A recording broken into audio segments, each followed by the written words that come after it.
جب سے انسان آئے آج تک اور قیامت تک کچھ چیزیں ایسی ہیں جو یکساں تھیں اور آج بھی ہیں اور قیامت تک رہیں گی۔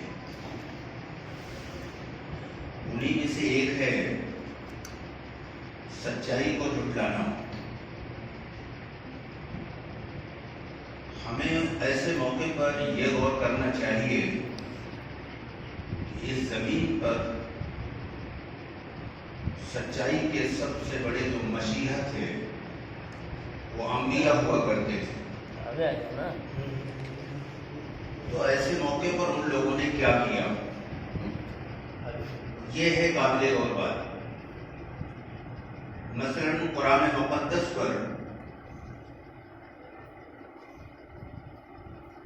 فکرے کسنا یا اس کو جھٹلانا، اس کا انکار کرنا، یہ کوئی نئی چیز نہیں ہے کہ آج ہو رہا ہے اور ہمارے تمام لوگ اس کے پیچھے دوڑ رہے ہیں۔ یہ تو رسول اکرم صلی اللہ علیہ وسلم کے دور میں ہوا، قرآن نے اس کو نقل کیا ہے اور ہر زمانے میں ہوتا رہا۔ پوری ایک لسٹ ہے، آج بھی ہو رہا ہے، کوئی نئی چیز نہیں۔ سب سے بڑی چیز جو جاننے کی ہے کہ ایسے موقع پر رسول اکرم صلی اللہ علیہ وسلم کا کیا طریقہ تھا۔ کیا آپ نے ایسے لوگوں کے خلاف رد عمل، جس کو انگریزی میں نیگیٹو ایکشن، کیا اللہ کے رسول نے اختیار کیا تھا؟ اور ایک بات اور کہہ دوں پھر بتاؤں گا رسول کی زندگی۔ سب سے بڑا جو مقام ہے، یعنی رسول سے بھی بڑا مقام، وہ اللہ کا ہے۔ اللہ سے بڑا کسی کا مقام نہیں ہے۔ اللہ کے انکار میں کئی ہزار کتابیں لکھی گئی ہیں، کئی ہزار کتابیں۔ اس پر ہمیں کوئی احساس نہیں ہوتا ہے۔ یہ تو مشرکین والی ہے حالت ہو گئی، تو اپنے لیے تو کچھ اور پسند کیا کرتے تھے اور اللہ کے لیے اس سے کم درجے کی چیز پسند کرتے تھے۔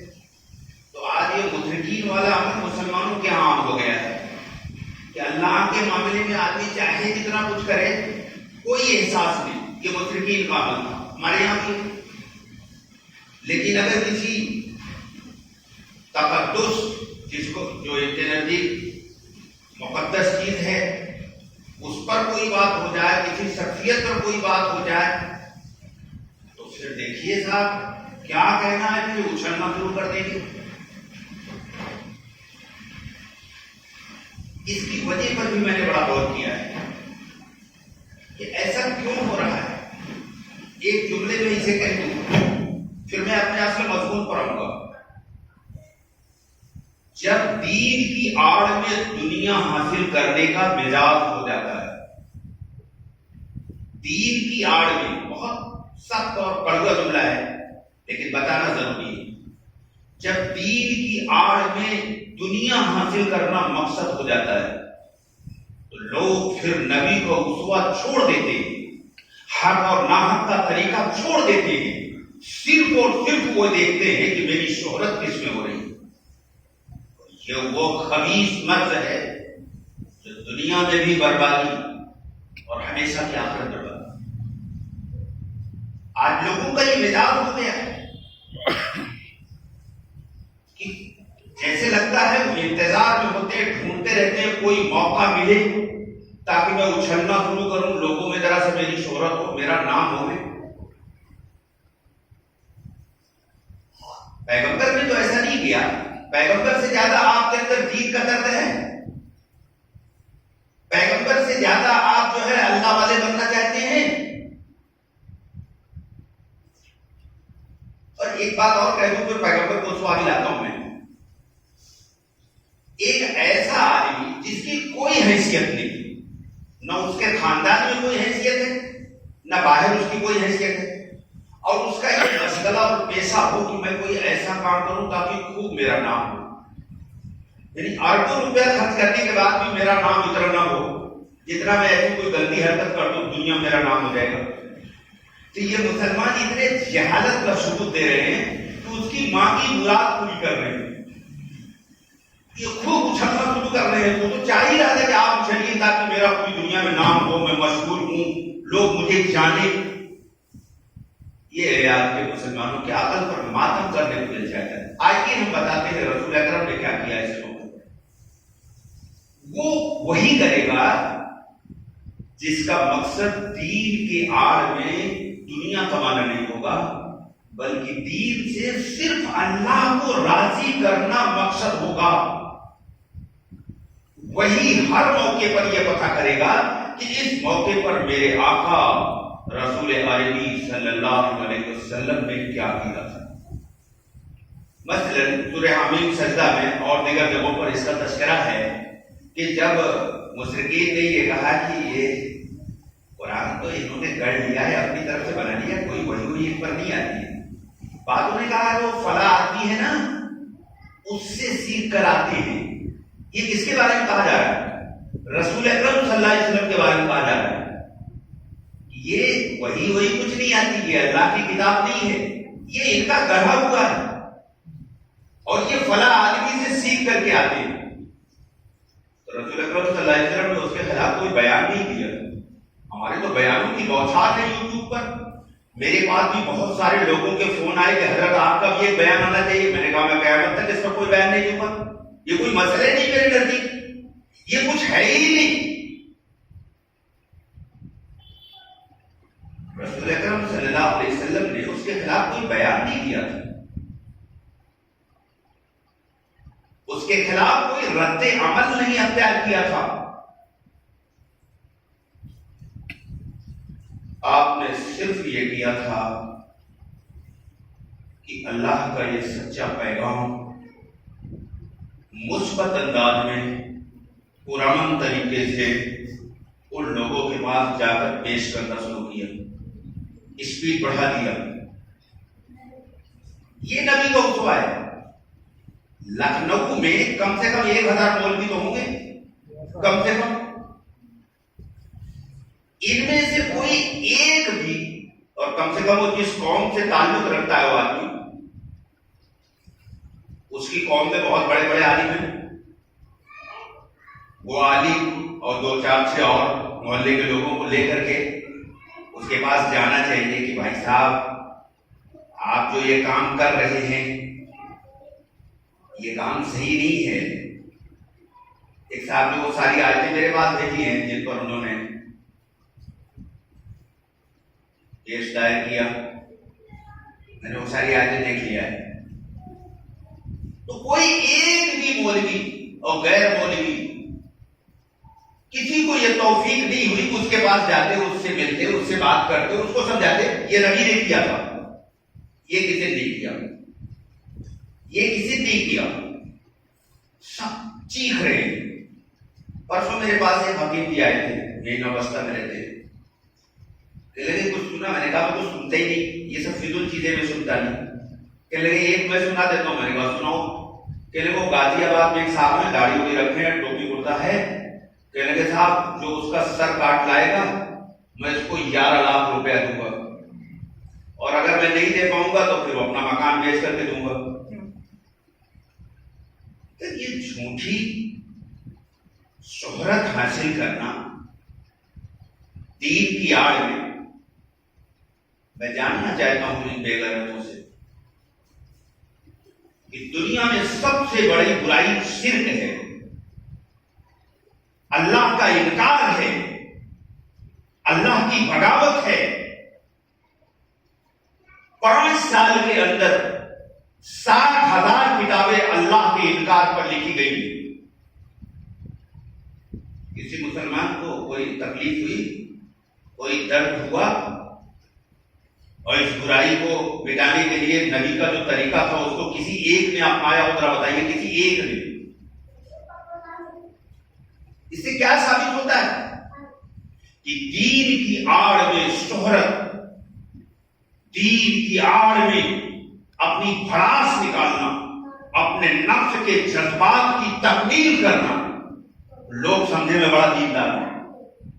دنیا کے جاہل لوگ تیری مکاری سے دھوکے میں آ سکتے ہیں، لیکن جس کی قرآن پر گہری نظر ہوگی، جو رسول کی زندگی کو بہت باریکی کے ساتھ سمجھتا ہوگا، وہ تو تمہاری مکاری کو دیکھ کر کے اس کو بے چینی اور اڑھن اور پریشانی ہوتی ہے کہ کیا ہو رہا ہے دین کے نام پر۔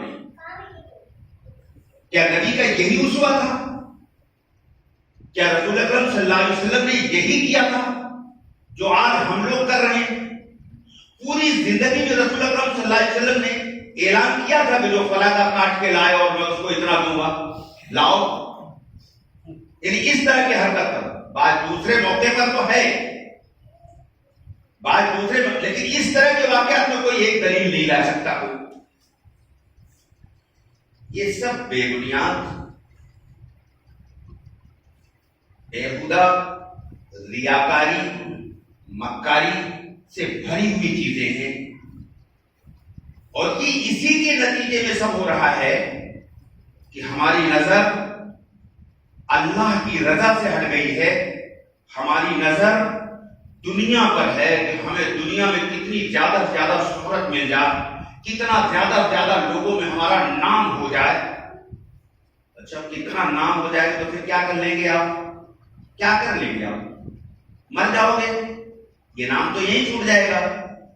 اور نام کی بنیاد پر جو دنیا میں نام کمانے کے لیے جی رہا ہو، ایسا انسان مرنے کے بعد اللہ کے یہاں تو اس کی کوئی قیمت ہوگی نہیں، تو ہمیشہ کی آخرت نہیں اس کی۔ تو اس سے بڑا کمعقل انسان کون ہوگا اس فانی دنیا کی جھوٹی شہرت کے لیے، رب کی رضا کو چھوڑ کر دنیا کی شہرت کے لیے اپنی زندگی سے ایسے اعمال ثابت کرے جس سے اللہ ناراض ہو جائے، اس کی آخرت اجڑ جائے۔ یہ تو نادان انسان کا ہی کام ہے۔ آج ہم لوگ یہی کر رہے ہیں، اور جو کرنا چاہیے، جس پر ہمیں بے چین ہونا چاہیے، جس پر ہمیں بے قرار ہونا چاہیے، جس پر ہماری رات کی نیند اڑ جانا چاہیے، اس کے لیے کوئی نوٹس نہیں کھاتا، اور اسی کے نہ کرنے کے نتیجے میں سارا ہے۔ اللہ نے سورہ صف آیت نمبر 14، یہ آخری آیت ہے، اس میں 14 آیت ہے ہی ہے۔ سورہ صف کی لاسٹ آیت 14 ہے، اس میں اللہ نے ایک پیغام دیا ہے ساری دنیا کے مسلمانوں کو۔ یا ایھا الذین آمنوا کونوا انصار اللہ کما قال عیسی ابن مریم للحواریین۔ یا ایھا الذین آمنوا، یا ایھا الذین آمنوا، آیت پڑھو ولی، کونوا انصار اللہ کما قال عیسی ابن مریم للحواریین من انصاری الی اللہ قال الحواریون نحن انصار اللہ فآمنت طائفة من بنی اسرائیل وکفرت طائفة فأیدنا الذین آمنوا علی عدوهم فاصبحوا ظاہرین۔ اس کا ترجمہ یہ ہے، اے ایمان والو، تم سب اللہ کے مددگار بنو۔ بڑی عجیب بات ہے، ہلا دینے والی بات ہے، چونکا دینے والی بات ہے، بے چین کر دینے والی بات ہے۔ اتنی بڑی بات، اور پوری دنیا میں مسلمان 160 کروڑ مسلمان، 160 کروڑ میں 1 کروڑ بھی مسلمان اس آیت کو سن کر کے بے چین نہیں ہوتا۔ 1 لاکھ بھی مشکل سے نکلیں گے، 160 کروڑ میں 1 لاکھ مشکل سے نکلیں گے کہ اللہ نے کتنی بڑی بات کہی ہے، اور پوری دنیا کا مسلمان سویا ہوا ہے۔ واہ بھائی واہ، بڑی عجیب بات ہے۔ دوسرے اگر قرآن کے بارے میں کچھ کر دیں تو ہم کو بڑا درد محسوس ہوتا ہے، جھوٹا درد، اور ہم خود قرآن کے واضح مطالبے کو ریجیکٹ کر دیں تو اللہ خوش ہو جائے گا۔ اللہ کے دوست کہیں گے دشمن ہے دشمن۔ اللہ نے اس آیت میں فرمایا ایمان والوں تم سب اللہ کے مددگار بنو۔ کیوں اللہ آپ کی مدد کا محتاج ہے؟ وہ اللہ ہی نہیں جو کسی کا مدد چاہے. پھر یہاں مدد سے کیا مراد ہے؟ مدد سے مراد یہ ہے کہ اے میرے بندو، میرا یہ پیغام جو قرآن مقدس کی شکل میں تمہارے پاس موجود ہے، یہ ایک بطور امانت تمہارے پاس ہے. یہ تم پر فرض ہے کہ جیسے تم اس مقدس قرآن کی رہنمائی میں زندگی گزار کر جنت میں پہنچنا چاہتے ہو، اسی اعتبار سے دنیا کے تمام انسانوں تک یہ مقدس قرآن کا پیغام پہنچانا یہ اللہ کی مدد ہے. اور اللہ نے ساتھ میں ماڈل بیان کر دیا کہ اے امت محمدی کے فالوور، تمہیں اللہ کی مدد اس طریقے پر کرنا ہے جیسا عیسیٰ کے حواریوں نے اللہ کی نسبت پر، اللہ کے پیغام پہنچانے کی نسبت پر سیدنا عیسیٰ علیہ السلام کی آواز پر کھڑے ہو گئے تھے اور انہوں نے اللہ کے پیغام کو اللہ کے بندوں تک پہنچانے میں اپنا سب کچھ لگا دیا تھا. اس آیت میں اللہ نے بڑی عجیب بات کہی. فآمن الطائفہ من بنی اسرائیل وکفر الطائفہ. اس پیغام پر کہ کون ہے جو اللہ کی مدد کرتا ہے، عیسیٰ کی اس آواز پر ایک گروہ ایمان لایا، ایک گروہ انکار کرتا ہے. فَأَيَّدْنَا الَّذِينَ آمَنُوا عَلَىٰ عَدُوِّهِمْ فَأَصْبَحُوا ظَاهِرِينَ. اللہ کہہ رہا ہے کہ ہم نے ایمان لانے والوں کی مدد کر کے ان کے دشمنوں پر غالب کر دیا. شاید تو ابھی شاید میں بہت اہم مضمون لانا ہے، لیکن ابھی اس کا ترجمے کے ایک جملے کی وضاحت کر دوں. اس آیت میں اللہ نے یہ بتایا کہ جو میرے پیغام کے پہنچانے کے نسبت پر کھڑا ہوگا تو میں اس کے تمام مخالفین کو براہ راست اپنی قدرت سے مغلوب کر دوں گا، اور اس پیغام پہنچانے والے کو پوری دنیا پر غلبہ عطا کروں گا. کیا اللہ کا وعدہ ہے، کسی انسان کا نہیں. یہ جھوٹوں کی دنیا میں جھوٹوں کی بھیڑ لگانے والوں کا نعرہ نہیں ہے، یہ اس رب کائنات کا اعلان ہے. اس سے بڑا وعدہ پورا کرنے والا کوئی نہیں، اس سے بڑا انصاف کرنے والا کوئی نہیں. اس رب کا اعلان ہے کہ جب تم میرا پیغام پہنچاؤ گے تو ہم پوری دنیا میں تمہیں غلبہ عطا کریں گے. اس آیت کی روشنی میں قوم مسیح کا رول ماڈل آپ کو جاننا ضروری ہے، جو مستقل 1 گھنٹے کی بات ہے. میں 2-3 منٹ میں پورا کروں گا کیونکہ مجھے کچھ اور چیزیں لانی ہیں. مسیح کا جو علاقہ تھا وہ فلسطین تھا، جہاں یہ اللہ کا پیغام پہنچانے کے لیے آئے تھے وہ فلسطین ہے. کوئی ان کی بات سنا نہیں، عیسیٰ علیہ السلام کی بات کوئی مانا نہیں. بعض روایتوں کے اعتبار سے 7 آدمی کل تھے ان کے پاس، اور ان پر وہ لوگ بڑا ظلم کرنے لگے. تو عیسیٰ نے اپنے لوگوں کو ایک نصیحت کیا کہ دشمنوں کے ساتھ محبت کا سلوک کرو. یہ عیسیٰ کی ایک نصیحت تھی کہ اگر تم کام کرنا چاہتے ہو تو ان نفرت کرنے والوں سے محبت کرنے کا عمل شروع کر دو. کہ واحد ایک ہتھیار ہے، عیسیٰ نے بتایا، جب ہی تم کچھ کر سکتے ہو. تو وہ ان کے جو چند لوگ تھے انہوں نے اس کو اپنا لیا اور فلسطین چھوڑ دیا، کیونکہ وہاں بہت زیادہ تناؤ بڑھ گیا تھا، کشیدگی بڑھ گئی تھی، تو اس کو چھوڑ دیا اور دوسرے علاقوں میں جا کر کے نفرت والوں سے محبت کے پیٹرن پر کام کرنا شروع کیا. اس کے نتیجے میں اٹلی، جس کو آپ پہلے روم کہتے تھے، اس کا آج کا نام اٹلی ہے. تو اٹلی کا جو کنگ تھا اول فرسٹ، اس کا نام اس وقت ذہن سے نکل گیا ہے، وہ عیسائی ہو گیا. اور جو عیسائی ہو گیا تو پوری قوم عیسائی ہو گئی، کیونکہ اس وقت دستور یہ تھا کہ جو دین راجا کا ہوگا وہی پر جاتا ہوگا. یہ لازمی چیز تھی.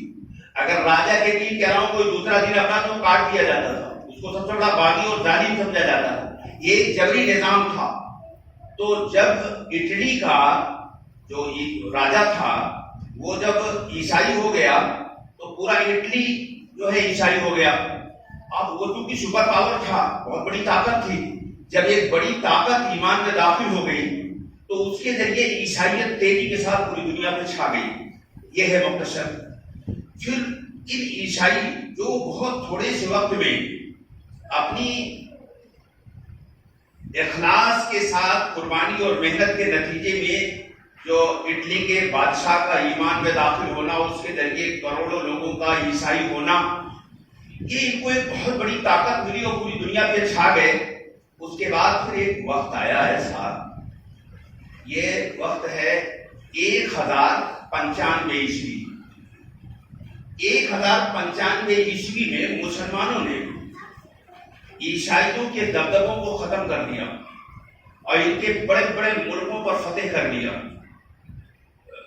غلط بتا دیا. 1095 سے لے کر 1291 یعنی یہ تقریباً 200 سال ہوتا ہے.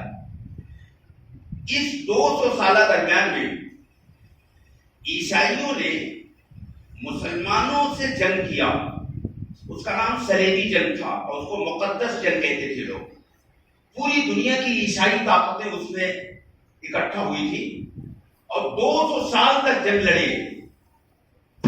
گیبن جیسا ہسٹورین لکھتا ہے کہ ان کو بہت زبردست شکست ہوئی عیسائیوں کو. 200 سال پوری دنیا کے عیسائی لڑ رہا تھا لیکن ان کو شکست ہوئی. اس شکست کے بعد یہ پیٹرن بتا رہا ہوں اس آیت کی روشنی میں کرنا کیا چاہیے آدمی. قرآن کہہ رہا ہے کہ جیسا عیسیٰ بن مریم نے حواریوں سے کہا تھا کہ کون ہے جو اللہ کے لیے میرا مددگار ہو, تو وہ پیٹرن قرآن نے بتایا کہ وہی پیٹرن آپ کو اپنانا پڑے گا. اس کی تصریح میں یہ بات بتا رہا ہوں. تو جب عیسائیوں نے دیکھا کہ 200 سال کی شدید جنگ کے بعد مسلمانوں سے ان کو مکمل شکست ہو گئی, تو انہوں نے پھر جنگ کا طریقہ ایک دم سے چھوڑ دیا. یہ ہم نہیں کر پایا. ہم بھی 200 سال سے زیادہ ہو گیا شکست کھائے, لیکن ہمیں توفیق نہیں ہوئی ہے غور کرنے کی. انہوں نے غور کیا اپنی شکست پر, اس کی تفصیل میں نہیں جانا چاہتا, اور پھر انہوں نے اپنے جنگ کا بالکل مکمل خاتمہ کر دیا. وائلنس کا طریقے چھوڑ دیا انہوں نے اور پرامن طریقہ اپنایا کہ اب ہم ایجوکیشن کی دنیا میں محنت کریں گے اور ہم جس دن ایجوکیشن کی دنیا میں آگے ہو جائیں گے اس دن مسلمانوں سے ہم آگے ہو جائیں گے. یہ انہوں نے ایک میٹنگ کی, بہت مختصر بتا رہا ہوں, اس کی تفصیلات میں نہیں جا رہا. انہوں نے ایجوکیشن کی دنیا میں محنت کرنا شروع کیا عیسائیوں نے, اور بہت تھوڑے وقت میں غالباً 300 سال لگا ہوگا ان کو, کیونکہ 16ویں صدی میں ہی تو سائنس کا عروج ہونے لگا تھا. تو یہ علم کی دنیا میں بہت آگے نکل گئے اور اس کی وجہ سے انہوں نے جدید طاقتور ہتھیار بنائے. اس کی بنا پر پھر انہوں نے ایک کے بعد دیگر تمام مسلم ممالک کو فتح کر لیا. یہاں تک کہ سعودیہ پر بھی انگریزوں کی حکومت, جس وقت انڈیا میں انگریز کی حکومت تھی اس وقت سعودیہ پر بھی انگریزوں کی حکومت تھی. یہ نہ جانتے ہو تو آپ جان لیں. آج لوگ ہوا میں تیر چلاتے ہیں, یہ سب جانیے, تاریخی حقائق ہے, اس کو جاننا چاہیے. تو سعودی پر بھی انہوں نے قبضہ کر لیا اور دنیا کے تمام مسلم ممالک پر قبضہ کر لیا انہوں نے. کس بنیاد پر؟ ایجوکیشن کی بنیاد پر. تو یہ دو پیٹرن ہیں. جب وہ کمزور تھے تو خاموشی کے ساتھ نفرت کرنے والوں سے محبت کرتے ہوئے پرامن طریقے سے پیغام پہنچاتے رہے, اور جب وہ شکست کھا گئے 200 سال کی جنگ کے بعد, بیچ کی بہت ساری چیزیں چھوڑ رہا ہوں, اس کا وقت نہیں ہے, وقت بہت کم بچا ہے. تو پھر انہوں نے جنگ کا پورا طریقہ مکمل طور پر بائیکاٹ کیا اور عملی پرامن طریقے سے ایجوکیشن کی دنیا میں محنت کیا. اور یہ فطری بات ہے, یہ مستقل ایک الگ مضمون ہے جو 1 گھنٹہ چاہتا ہے کہ ایجوکیشن میں جو طاقت ہے وہ ہائیڈروجن بم, ایٹم بم میں وہ طاقت نہیں. جس قوم کے پاس ایجوکیشن ہوتا ہے وہی پوری دنیا پر حکومت کرتی ہے. عیسائیوں نے ایجوکیشن میں پوری دنیا میں اس وقت برتری کی تھاپ جما دیا تو خدا نے پوری دنیا میں ان کو سب سے بڑا پاورفل بنا کر کے پیش کر دیا اور پوری دنیا پر اس وقت وہ حکومت کر رہے ہیں. یہ پیٹرن مسلمانوں کو اپنانے کے لیے اس آیت میں کہا گیا تھا کہ جیسا عیسیٰ بن مریم کے حواریوں نے کیا تھا، اے مسلمانوں تمہیں بھی اسی پیٹرن کو اپنانا ہے۔ مسلمانوں نے اسے آج تک نہیں اپنایا۔ پرامن طریقہ ہے، راستہ ایک ہی بچا ہے، قرآن کہہ رہا ہے پرامن طریقے سے نفرت کرنے والوں سے محبت کرتے ہوئے سچائی ان کے سامنے رکھ دو۔ خدا کہتا ہے اس کے بعد ہٹ جاؤ، تمہارا کام ختم ہو گیا، اب میں اپنی قدرت کا استعمال کروں گا، یا تو ان کو ہدایت دوں گا یا تو مٹا دوں گا، یہ میرا کام ہے، تم ہٹ جاؤ۔ وہ قرآن کی درجنوں آیتیں میں وہ سب ایک نہیں لا رہا ہوں۔ یہ ہے وہ کرنے کا کام جسے کوئی نہیں کر رہا ہے، تھوڑے سے کر رہے ہیں۔ 160 کروڑ میں اگر 1 لاکھ لوگ کر رہے ہیں تو نمک کے برابر بھی نہیں ہے، یہ 1 لاکھ نمک کے برابر بھی نہیں ہے، تھوڑے سے لوگ کر رہے ہیں۔ یہ وہ راستہ تھا، اور یہ کیوں نہیں کر رہے ہیں ہم، اس کی بہت لمبی تفصیل ہے، میں چند جملے میں چند چیزیں بتا رہا ہوں۔ جب اللہ پر زندہ یقین نہیں ہوتا ہے، رسمی طور پہ دین کی کچھ چیزوں کو اپنا لیا جاتا ہے، باقی جو دین کی اسپرٹ ہے اس کا نام و نشان نہیں ہوتا ہے، تو پھر ہر پورا قرآن اٹھا کے دیکھیے، چاہے قوم نوح ہو، قوم موسیٰ ہو، قوم عاد ہو، قوم ہود ہو، قوم عیسیٰ ہو، پوری قوموں کو دیکھ لیجیے، جب ان کے اندر سوال آیا تو پھر انہوں نے رسمی چند چیزوں کو پکڑ لیا اور اس کی بنیاد پر اعلان کیا کہ جنت کے ہم ٹھیکیدار ہیں، اور جو دین کی روح تھی اس کا نام و نشان نہیں تھا۔ قرآن اعلان کرتا ہے تم سب جہنمی ہو۔ آج یہی سچویشن ہماری ہوگی۔ مثلا ہم جس دین پر تکیہ کیے ہوئے ہیں، یہ دین ہمارے اندر کتنا ہے، میں کچھ فارمولے آپ دینے جا رہا ہوں، ہر آدمی جائزہ لے۔ آج گھر میں جانا، اکیلے بیٹھنا، اور پھر میں جو پوائنٹ دے رہا ہوں اسے ذرا غور کرنا، ہمارے پاس کتنا دین بچا ہے۔ ہم جا کر تنہائی میں آپ سوچیں کہ ہم روز جھوٹ کتنا بولتے ہیں۔ یہاں تو سب نماز پڑھنے والے بیٹھے نا، یہاں کوئی بے نمازی تو نہیں بیٹھا، یہ سب نماز پڑھنے والے ہیں۔ یہ نماز نہ پڑھتے تو مسجد میں نہ آتے۔ میں نمازیوں کی بات کر رہا ہوں جن کو اپنی رسمی نماز پر بڑا غرہ ہے، بڑا گھمنڈ ہے، بڑی بزرگی کا دعویٰ ہے۔ ذرا گھر پہ جانا، یہ غور کرنا کہ ہم جھوٹ کتنا بولتے ہیں روز۔ اگر بولتے ہی روز تو دین ہمارے پاس بچا ہی نہیں۔ تفصیل کا وقت نہیں ہے، دین نہیں بچا۔ پھر دوسرا پوائنٹ، ہم روز لوگوں کو دھوکہ کتنا دیتے ہیں۔ اگر دیتے ہیں تو دین بچا ہی نہیں۔ تیسرا پوائنٹ، ہم امانت میں خیانت کتنا کرتے ہیں۔ اگر کرتے ہیں دین بچا ہی نہیں۔ چوتھا پوائنٹ، اگر ہمارے مزاج میں یہ ہے کہ ہمارے پڑوسی پر کوئی مصیبت آ جائے تو مزہ آ جائے، تو چاہے رات بھر تہجد پڑھتا ہے، خدا کی قسم، خدا کی قسم، خدا کی قسم، اس کے پاس دین کا نام و نشان نہیں ہے۔ دین اس کو چھو نہیں گیا۔ پچھلے جمعے کو ہمارے ساتھ ایک صاحب آئے تھے یہاں، عبدالرب نام ہے،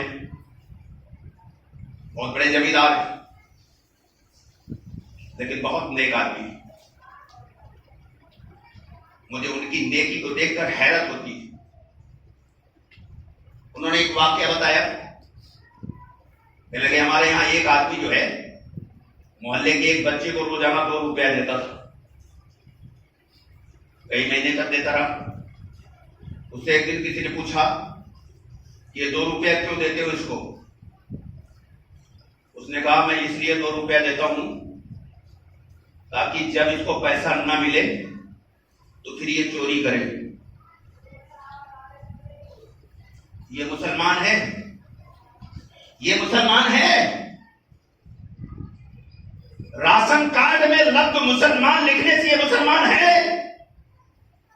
قرآن آواز دیتا ہے مسلمان نہیں۔ یہ کسی کے بچے کو خراب کرنے کے لیے تاکہ وہ بعد میں چوری کرے یہ حرکت کر رہا ہے۔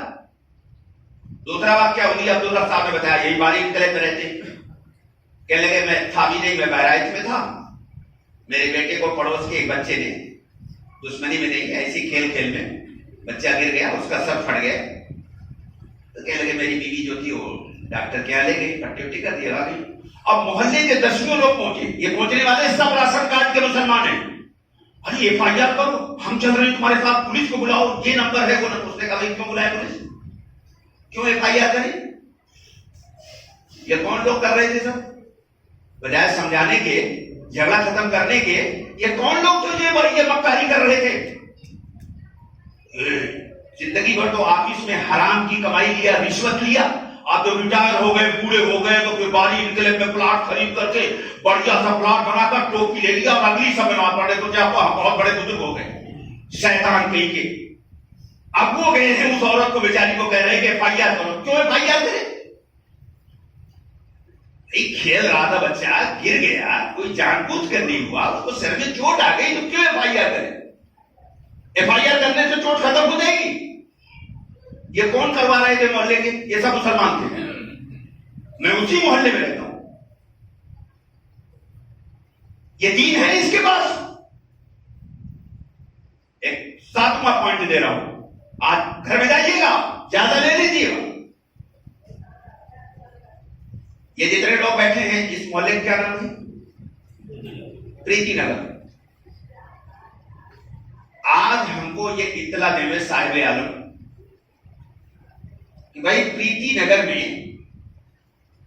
فلاں آدمی کا جو بیٹا ہے، مسلم ہے، وہ جج ہو گیا۔ کیا خبر دیا صاحب عالم نے؟ کہ پریتی نگر میں فلاں مسلمان کا بیٹا جو ہے وہ جج ہو گیا۔ تو یہ سن کر کے اگر مجھے خوشی ہو جائے، خوب خوشی ہو جائے، تو سمجھ لو دین ہے، اور اگر یہ سن کر کے چبھن ہو جائے کہ یہ کیسے جج ہو گیا، تو خدا کی قسم اس کو دین چھو بھی نہیں گیا، چاہے رات پر نماز پڑھتا ہو شیطان۔ آج میرے دل میں بڑا زخم ہے، اس لیے میں کہنے پر مجبور ہوں، یہ شیطان ہے، یہ چاہے جتنی بڑی ٹوپی لگائی ہو۔ ایک نواں پوائنٹ دے رہا ہوں، بہت ہے میرے پاس۔ اسی مسجد کے امام صاحب نے ایک واقعہ بتایا کہ ان کے سامنے تو میں نے اپنے کو مخفی رکھا، ظاہر نہیں کیا، لیکن میرے بدن میں آگ لگ گئی، اور ان کے آنے کے بعد مجھے اتنی تکلیف ہوئی، کئی گھنٹہ جواب میرا منتشر رہا۔ انہوں نے بتایا کہ ایک آدمی کہ یہاں یہ شرط ہے، کوئی بیچارہ وہاں گیا تھا، کسی کا واقعہ بتا رہے تھے، نہیں تم انہیں پر فٹ کر دو اس کو۔ اس کا یہ اصول ہے کہ مسجد میں امامت صرف حافظ کرے گا، مولوی کو نہیں کرنے دوں گا۔ وجہ اس کی سن لیجیے آپ، کتنی گھٹیا سوچ ہے، کتنا گندا انسان ہے وہ۔ صاحب اگر حافظ ہوگا تو وہی تراویح سنا دے گا، اور اگر مولوی ہوگا تو تراویح سنانے کے لیے دوسرا لانا پڑے گا، تو ایک جوڑی کپڑا، یہاں تو حافظ ہوگا تو ایک کا جوڑی دینا پڑے گا، لیکن اگر حافظ نہیں ہوگا تو حافظ کو ایک جوڑا دینا پڑے گا، ایک جوڑا اس امام کو دینا پڑے گا، تو ایک جوڑی کپڑا مجھے زیادہ دینا پڑے گا۔ اس لیے میں مسجد میں کبھی کسی عالم دین کو جو قرآن حدیث کو سمجھا سکے اس کو نہیں رکھوں گا۔ آپ بتائیے، جس کی اتنی گندی سوچ ہو، وہ بھی اپنے مال میں نہیں، خدا کے نسبت پر جو مال اکٹھا ہے اس مال میں۔ حضور نے فرمایا تھا کہ بخل کی سب سے اعلیٰ قسم یہ ہے، وہ اس اپنے مال میں تو کرتا ہے لیکن جو دوسرا مال ہے اس میں بھی بخل کرے، اور اللہ کے رسول نے فرمایا بخیل پر جنت حرام ہے۔ اللہ کے رسول نے فرمایا جیسے آگ اور پانی ایک ساتھ اکٹھا نہیں ہو سکتے، ایسے ایمان اور بخالت دونوں ایک ساتھ جمع نہیں ہو سکتے۔ بہت سارے مضامین ہیں، میں نے تو 10 سب پورا کر لوں گا، لیکن پورا نہیں کر پا رہا ہوں، 2-3 اور لا رہا ہوں۔ میں یوٹیوب پر برہما کماری کی ایک مذہبی رہنما کی تقریر سن رہا تھا. ان کے یہاں مذہبی رہنما سب عورت ہوتی ہے, ان کو دیدی کہا جاتا ہے.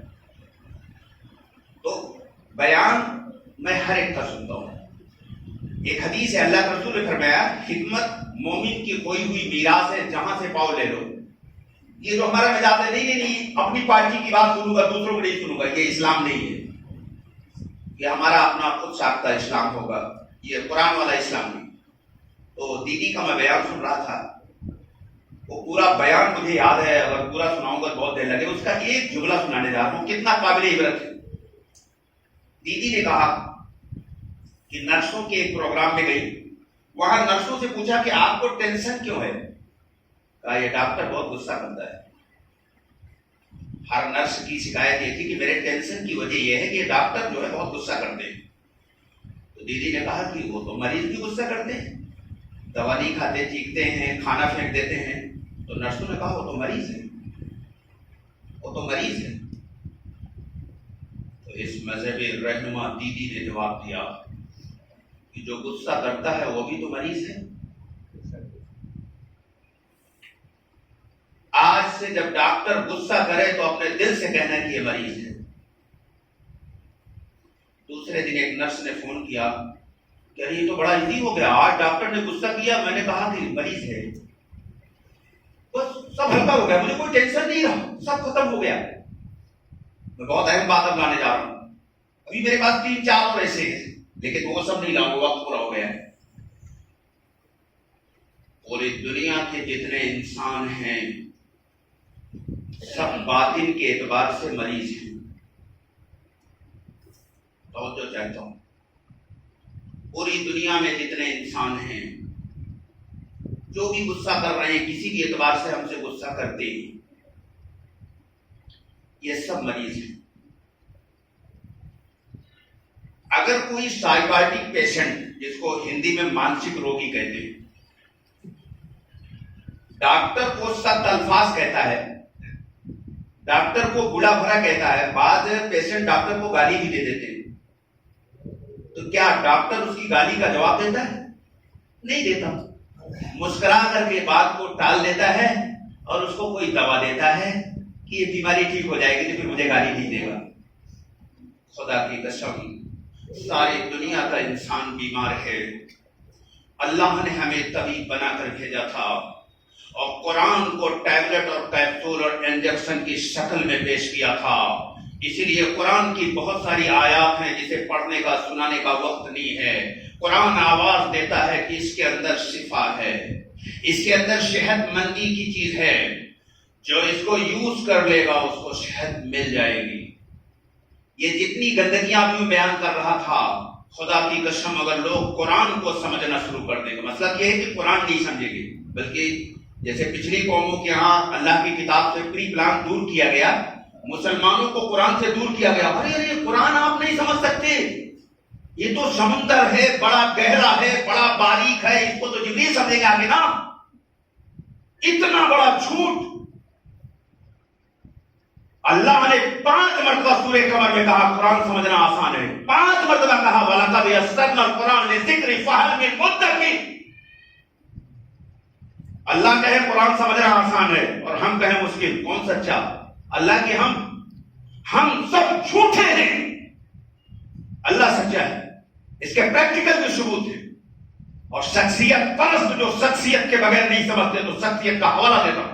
شیخ الہند مولانا محمود رحمۃ اللہ علیہ مالٹا کی جیل سے نکلنے کے بعد پہلی تقریر جو دارالعلوم دیوبند میں کیا تھا, اس میں یہ کہا تھا کہ میں نے مالٹا کی جیل کی تنہائیوں میں امت کی پستی کے بارے میں بہت غور کیا تو 2 چیزیں سمجھ میں آئیں, جس میں ایک چیز یہ ہے کہ جب تک عوام اور خواص, توجہ چاہتا ہوں, عوام نماز عوام بھی پڑھتی نا, قرآن عوام بھی سمجھے گی.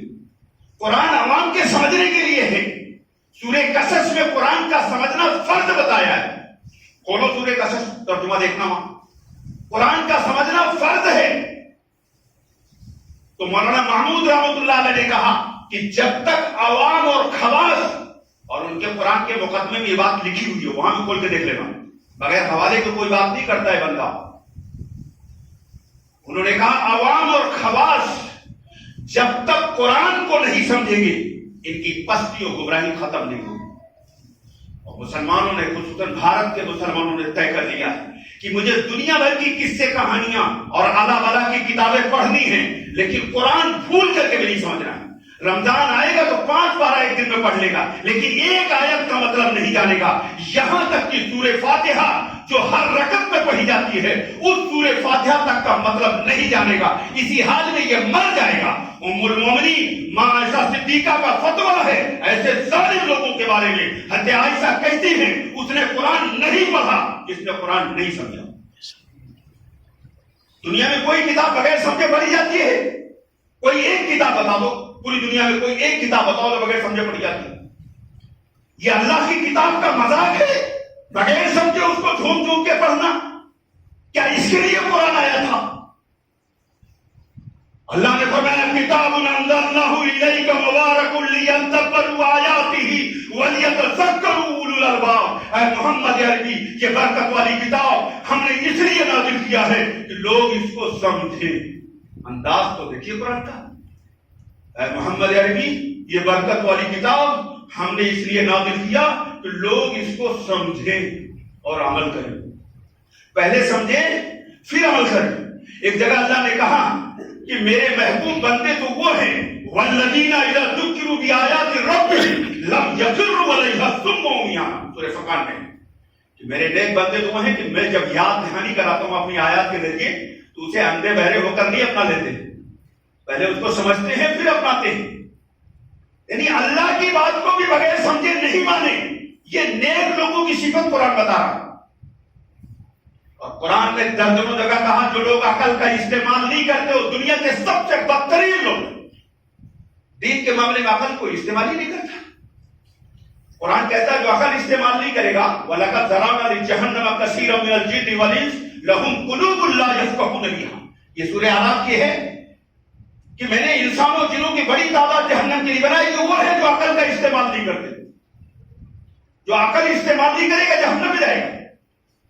اور آپ کو بتایا جاتا ہے کہ دین میں عقل نہ لگاؤ، جو ہم بتا دیں گٹر گٹر اس سے مان لو، حضرت جو بتا دیں اس سے سن لو، بس اس کو مان لو. قرآن کہتا ہے کہ اس کو سمجھ پہلے. اللہ کی بات کو بھی بغیر سمجھے نہ مانو. یہ مستقل مضمون ہے. 2 دن پہلے سیوان سے ایک صاحب کا فون آیا کہ صاحب 23 کو آپ کو آنا ہے اور یہ شرطیں ہیں. ہم نے کہا کہ بچوں والی شرطیں تو کر رہے ہو، آپ عنوان بتائیے اور وقت بتائیے، آپ مسئلہ بتائیے. لیکن سب ہندو ہو گئے. ہم نے کہا موسٹ ویلکم کرتا ہوں اور جو عنوان کہو گے اس سے 1 انچ نہیں ہٹیں گے، لیکن یہ بچوں والی بات کرنا چھوڑ دیجیے. تو میرے دوستو، مختصر یہ ہے کہ ہم رسمی اور روایتی طور پہ دنیا کی کسی چیز میں کامیابی حاصل نہیں کر سکتے، تو دین کو رسمی اور روایتی طور پر اپنا کر کے ہم دنیا میں کامیابی نہ حاصل کریں گے نہ آخرت میں. تعداد کی کثرت اور تحریکوں کے ہجوم کے باوجود اگر حامل کتاب دنیا میں مغلوب اور ذلیل ہے تو آخرت میں بھی وہ سرخرو نہیں ہوں گے، وہاں بھی مغلوب اور ذلیل ہوں گے. یہ بہت بڑا فارمولہ دے رہا ہوں، اس لیے اس سے نکلیے اور نبی کے اسوا کو سمجھیے، اس کے مطابق زندگی کو اپنا نصب العین قرار دیجیے. اللہ کی کتاب کو سمجھیے تاکہ یہ پاگل پن ختم ہو. اور پھر 11 لاکھ کے انعام دینے کا اعلان کرنا بھول جاؤ گے، کیونکہ نبی نے اعلان نہیں کیا تھا نا، ہم اعلان کر دیں. جو کیا تھا نبی نے وہ نہیں کرتے، جو قرآن نے کرنے کے لیے کہا وہ نہیں کرتے. قرآن کہتا فَاسْتَعْ بِمَا تُؤْمَرُ وَأَعْرِضْ عَنِ الْمُشْرِكِينَ إِنَّا كَفَيْنَاكَ الْمُسْتَهْزِئِينَ. اے نبی، ہم نے آپ کو جو حکم دیا اسے لوگوں تک پہنچا دو اور مشرکین کو نظر انداز کرو. ان مذاق اڑانے والوں کے لیے ہم تمہاری طرف سے کافی ہیں. سورہ حج آیت نمبر 94-95. یعنی جو کام اللہ نے مسلمانوں کو دیا مسلمانوں نے چھوڑ دیا، جو کام اللہ نے ذمہ لیا اسے مسلمانوں نے اپنے ذمہ لے لیا. اللہ نے کیا کہا؟ مذاق اڑانے والوں سے میں نپٹوں گا تمہاری طرف سے. تو مسلمانوں نے کہا نہیں اللہ میں آپ والا کام میں لوں گا. اور مسلمانوں کو کہا تھا تم میرا پیغام پہنچاؤ ان مشرکین کو، ان برا بھلا کہنے والوں کو. تو یہ مسلمانوں نے چھوڑ دیا. پوری دنیا میں مسلمان ٹوپی داڑھی کرتے کا نام دین نہیں میں 1000 مرتبہ اس مسجد میں کہہ چکا ہوں. مشن کے مطابق زندگی گزارنے کا نام دین ہے. وہ پیغمبر جس سے بڑا دین کا فہم کسی کے اندر نہیں ہو سکتا، اس پیغمبر کا حال قرآن یہ بیان کرتا ہے فَلَعَلَّكَ بَاخِعٌ نَفْسَكَ عَلَىٰ آثَارِهِمْ إِن لَّمْ يُؤْمِنُوا بِهَٰذَا الْحَدِيثِ أَسَفًا۔ اے میرے نبی، کیا ان لوگوں کے پیچھے ایمان نہ آنے کے غم میں اپنی جان دے دو گے اس بات پر کہ وہ ایمان نہیں لاتے؟ یہ قرآن کہہ رہا ہے، پیغمبر غیر مسلموں کے غم میں رو رہے ہیں، قرآن کہہ رہا ہے کیا ان کے پیچھے اپنی جان دے دو؟ ہمیں احساس نہیں اس نبی کا ماننے والے کی کیا یہی پہچان ہے؟ اللہ نے سمجھ عطا فرمائے اور اس حقیقت کو اتار کر غیر مسلم بھائیوں کی نفرت کے باوجود محبت کا پیغام لے کر جب جاؤ گے تو خدا کی قسم یہی نفرت کرنے والے اسلام کے علم بردار بنیں گے۔ آج بھی ثبوت ہے اور پچھلے دور میں تو لاکھوں کروڑوں بھرے پڑے ہیں، اور یہی ماسٹر کی ہے، یہی مسئلے کا حل ہے، اس کے علاوہ کوئی راستہ نہیں ہے۔ اس کے بغیر ساری زندگی نماز روزہ حج زکات کرو سب باطل ہے۔ اگر کسی کو یہ ہضم نہ ہو رہا ہو تو جمعے کی نماز کے بعد بیٹھیے، میں قرآن کی آیت پڑھ کے سناؤں گا کہ اس کام کے بغیر سب باطل ہے۔ قرآن میں یہ بات پورے بقرہ میں اللہ نے کہا ہے، بہت ساری آیتیں۔ اس لیے میرے دوستو ذرا سا حرکت میں آؤ اور اپنی زندگی کا پیٹرن بدلو۔ ان کو تم مریض سمجھو، تم ڈاکٹر ہو، تم ان کا علاج کرنے والے ہو۔ اگر ڈاکٹر مریض کا علاج کرنا چھوڑ دے تو کیا ہوگا؟ تباہی ہوگی نا۔ تو آج پوری دنیا میں تباہی مچی ہے ہماری اس غلطی کے نتیجے میں ہے، باقی اور کوئی بات نہیں ہے۔ آپ لوگ سنتیں پڑھ لیجیے۔